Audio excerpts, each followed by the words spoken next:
Hello YouTube. On se retrouve pour une petite vidéo Genshin Impact. J'ai commencé à jouer au jeu il y a environ 2 mois.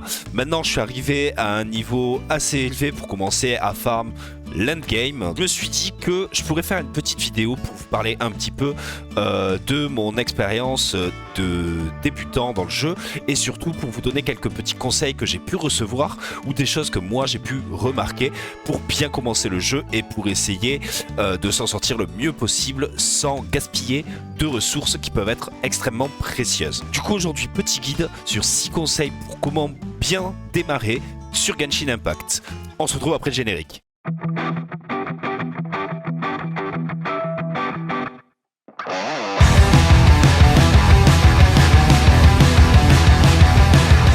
Et on commence tout de suite avec le point numéro 1. Explorer le monde et engranger un maximum de ressources. Ça peut paraître assez évident, mais l'exploration est le cœur de Genshin Impact. Il y a un système d'exploration très bien pensé à base de récupération de coffres, d'accomplissement de petits objectifs pour obtenir des ressources, d'énigmes à résoudre, des ressources à récupérer sur des monstres. Et en début de jeu, c'est une très bonne source d'expérience. Ça va vous permettre d'assez facilement passer vos premiers niveaux d'aventure, mais aussi d'engranger une quantité de ressources non négligeables qui vous serviront plus tard dans le jeu. N'hésitez donc pas régulièrement à tout laisser de côté pour vous faire des grosses sessions d'exploration et récupérer un max de trucs. Qui plus est, le monde de Genshin Impact bénéficie d'une DA très bien réalisée qui vous en mettra plein les yeux à chaque fois que vous découvrirez de nouveaux endroits. Point numéro 2, concentrez-vous sur les quêtes d'Archon et leurs prérequis. Vous croiserez au fil de vos pérégrinations un grand nombre de quêtes de monde, quêtes en bleu, à tel point que votre journal de quêtes en débordera très rapidement. Il n'est pas nécessaire de s'attarder sur ces quêtes tôt dans le jeu, concentrez-vous réellement sur la quête principale et sur ses prérequis. Déjà, l'histoire du jeu est bien écrite et très agréable à faire, mais en plus de ça, elle vous débloquera petit à petit certaines fonctionnalités et régions du jeu. Qui plus est, c'est une très grosse, même la plus grosse source d'XP d'aventure du jeu, mais aussi de ressources en tout genre, notamment pour l'expérience des personnages. On passe à un gros morceau avec le point 3, commencer les quêtes quotidiennes et la dépense de résine au plus tôt. Assez rapidement dans le jeu, vous débloquerez l'accès aux quêtes quotidiennes. Pour cela, il vous faudra arriver au niveau d'aventure 12 et terminer la quête de monde. Chaque jour est une aventure. Une fois ces prérequis remplis, vous pourrez compléter quotidiennement 4 missions. Commencez-les au plus tôt. Moi-même, j'ai fait l'erreur au début de ne pas les faire tous les jours et ce sont des ressources offertes perdues.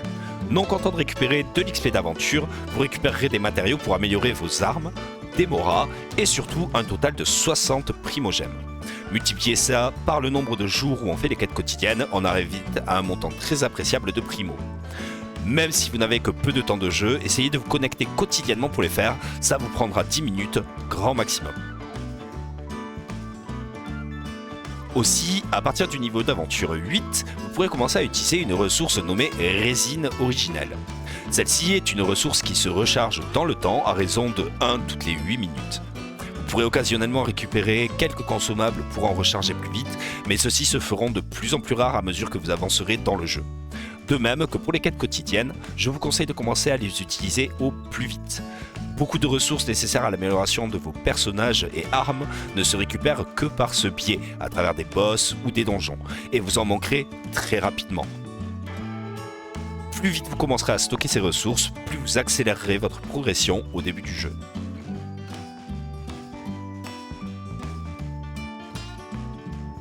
On enchaîne avec le point numéro 4, participer aux événements.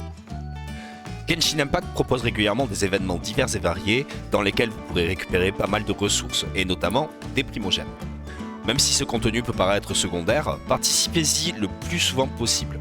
C'est généralement pas très long à faire, et il rapporte une quantité non négligeable de primo et d'autres ressources utiles à votre progression dans le jeu. Qui plus est, ça rajoute souvent des petites histoires très sympas à parcourir et des mini-jeux qui peuvent être extrêmement agréables à jouer, voire même à faire en multi avec des amis. On pensera notamment au cache-cache qui a été disponible pendant la période des fêtes et qui est extrêmement sympa à parcourir à 4 personnes. On se tape vraiment des bonnes barres de rire. On va maintenant passer aux 2 derniers points qui vont être le plus gros morceau de cette vidéo parce que c'est un point extrêmement important dans le jeu. Point numéro 5, renseignez-vous sur les personnages avant de dépenser trop de ressources pour les améliorer. Au début du jeu, jusqu'au niveau 30 environ, vous allez pouvoir utiliser un peu n'importe quel personnage sans avoir à investir trop de ressources. Cela dit, une fois ce cap atteint, vous commencerez à devoir investir des ressources dans certains personnages pour continuer à avancer de façon fluide et agréable. Afin de ne pas dépenser de ressources rares et précieuses inutilement, je vous conseille donc de commencer à vous renseigner sur différents personnages à partir de ce stade-là. Commencez par vous renseigner sur les personnages gratuits et ceux que vous possédez afin de voir ce que vous pouvez faire. Pour ce faire, je vous conseille 2 sites très utiles pour avoir un maximum d'informations, Silly Impact et la Gazette de Teyvat, dont je mettrai les liens dans la description.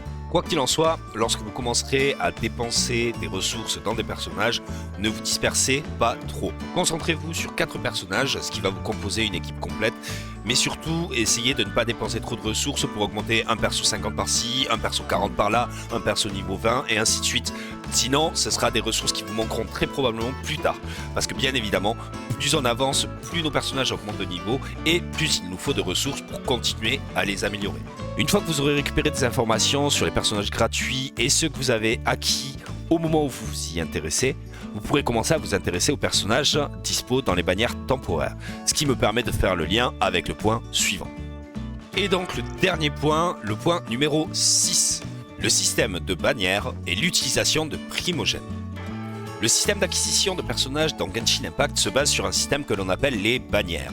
Il en existe 3 types et celles-ci vous demanderont d'investir des primogèmes pour tenter d'acquérir des personnages. On va s'y attarder un peu parce que c'est un point extrêmement important et c'est le cœur du jeu.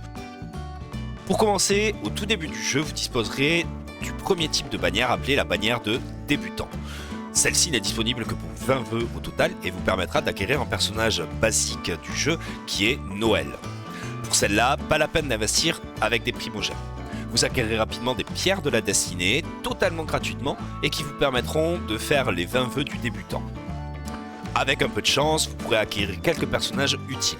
Pour ma part, j'ai eu la chance d'avoir Sucrose et Bennett sur cette bannière, qui sont des personnages très prisés dans le jeu. À côté de ça, existent 2 autres types de bannières. La bannière permanente, qui ne bouge jamais et demande des pierres de la destinée, comme la bannière du débutant. Puis les bannières temporaires, qui sont au nombre de 3. 2 pour des personnages et 1 pour des armes, et qui changent toutes les 3 semaines environ. Et elles vous demanderont des pierres de la fatalité. Sur ces bannières, vous aurez un objet 4 étoiles, ou violet assuré tous les 10 vœux, et un système appelé la pitié, qui vous permettra d'avoir un objet 5 étoiles, ou orange, tous les 90 vœux maximum, et qui se reset à chaque fois que vous obtenez un objet 5 étoiles. Les bannières temporaires se focalisent sur un personnage 5 étoiles et 3 personnages 4 étoiles, ou 2 armes 5 étoiles et 5 armes 4 étoiles, qui bénéficieront pendant la durée de la bannière d'un taux d'obtention boosté lors de l'obtention d'un objet de cette rareté. Attention, certains personnages ne peuvent être acquis que par le biais des bannières temporaires. Tous les personnages 5 étoiles et 4 étoiles ne sont pas dans la bannière permanente. On en vient donc au point le plus important de la vidéo, comment dépenser mes primogènes. Eh bien, je n'aurai qu'une chose à dire, n'achetez jamais de pierres de la destinée avec vos primogènes. Pour la simple et bonne raison que tous les personnages dispo dans la bannière permanente le sont aussi dans la bannière temporaire. Vos tentatives sur la bannière permanente ne se feront que via les pierres de la destinée acquises en jeu, via le pass de bataille, les niveaux d'aventure et les quêtes. Cela dit, ne faites pas de poules hasardeux non plus. Les primogèmes sont une ressource rare que l'on ne peut acquérir qu'en petite quantité en jeu, à moins de passer à la caisse et de sortir la carte, et qui demandera du temps pour être accumulée en grande quantité. Vous réaliserez rapidement que l'acquisition des personnages des bannières temporaires pourra vous coûter cher en primo. On en revient donc au point précédent, renseignez-vous bien sur les personnages 5 étoiles dispo dans les bannières temporaires. Utilisez les sites que je vous ai conseillés, regardez des vidéos de gameplay. Il serait dommage de dépenser beaucoup de ressources dans un personnage que vous ne jouerez pas. Qui plus est, on a souvent des infos à l'avance sur les bannières qui seront proposées dans les patchs suivants, notamment sur les personnages 5 étoiles qui seront dispo. Ce qui va permettre d'anticiper un petit peu la façon dont on veut dépenser nos primos. Voilà, c'est tout pour cette vidéo. J'espère que ça vous aidera à bien vous lancer dans le jeu et à progresser de façon fluide. N'hésitez pas à me dire dans les commentaires si j'ai pu oublier des choses ou si vous auriez des conseils à donner à des débutants. Je suis régulièrement en live sur Twitch, n'hésitez pas à consulter mon planning sur ma chaîne. Je poste aussi des vidéos hebdomadaires sur YouTube, des clips régulièrement sur TikTok. Vous retrouverez tous les liens dans la description. Si le contenu vous a plu, n'hésitez pas à mettre un petit pouce bleu, laisser un commentaire, abonnez-vous à la chaîne et on se retrouve pour la prochaine vidéo. À la prochaine!